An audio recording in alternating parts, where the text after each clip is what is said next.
Hey everyone, my name's Angela. I know most of you who have already posted have read and reported on You're in Luck. I actually picked a different story. It's called No Snack for You. The story is about a couple named Skip and Clara. They've been married for some time and have two sons who are 14 and 12. Clara unexpectedly became pregnant with child number 3, and just like nowadays, anybody who conceives a baby in their late 30s, they are asked to do some prenatal testing. Claire went ahead and did that. The test showed that there was a high likelihood that she was carrying a baby with Down syndrome. At this point, Claire and Skip were having marital problems, but Skip promised his late mother that he would keep his family together.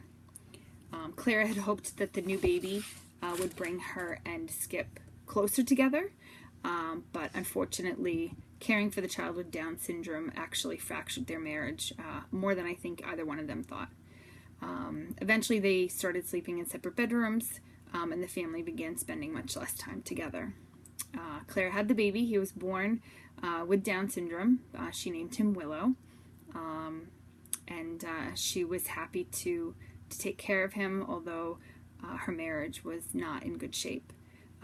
Skip began seeing his secretary named Bria. Willow was growing up to be a happy child, despite being slow to develop both physically and mentally, and he really had no interest in being with other kids.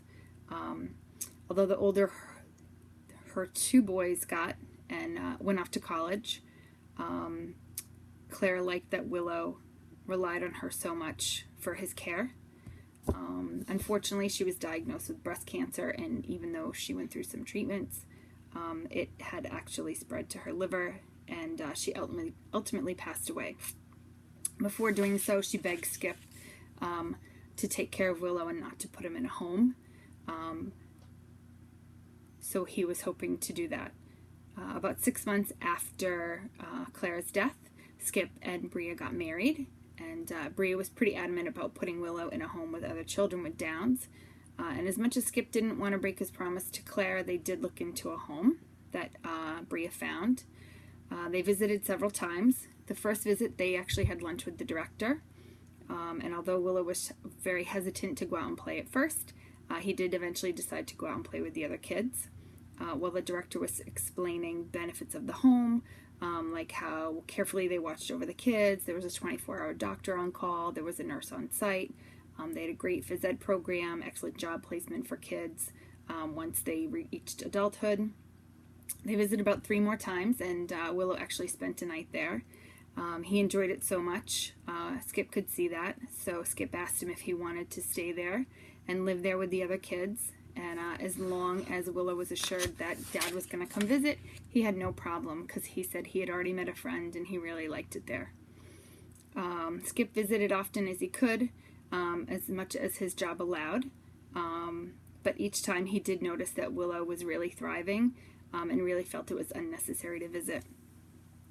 Willow lived at the home for several years without any problems or any incidences, until one day when he began eating leaves and flowers in the garden. Skip figured he liked salads, so after he started eating the decorative plants, they really weren't concerned. You know, as a child with Down syndrome, you develop later. It takes a lot more time to understand things, so Willow just thought it was an extension of a salad. He ate them for some time, and then one day, all of a sudden, he had some severe stomach cramps. When the director of the home called the doctor told him to get him to the hospital right away. Skip was called, told what was going on. Willow's heartbeat was beating very rapidly when he got to the hospital, and it eventually stopped. They tried multiple medications, the defibrillator several times, but ultimately Willow passed away before Skip even got to the hospital. An autopsy was performed on Willow's body, and the medical examiner stated that Willow died from a pulmonary embolus that broke free from a blood clot. When Skip read the report, he was a little curious about the note that was in the autopsy report saying that there was some unusual stuff found in Willow's stomach. There was some green and tan fluid, some needles, some dark green plant and vegetable-like matter, and some red berries.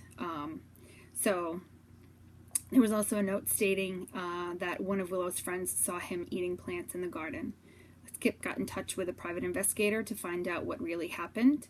Not necessarily place blame, but just because he promised Clara that he would take care of Willow, and he really didn't want to feel like he let her down. So after some investigating, it was determined that Willow ate a Japanese yew, which is highly toxic.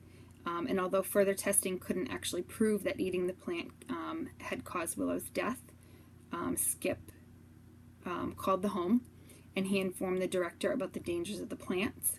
So he thanked her for taking such great care of his son while he was in her care, and he actually made a donation to redo the landscaping and around the home, and they ultimately named it Willow's Tranquility Gardens.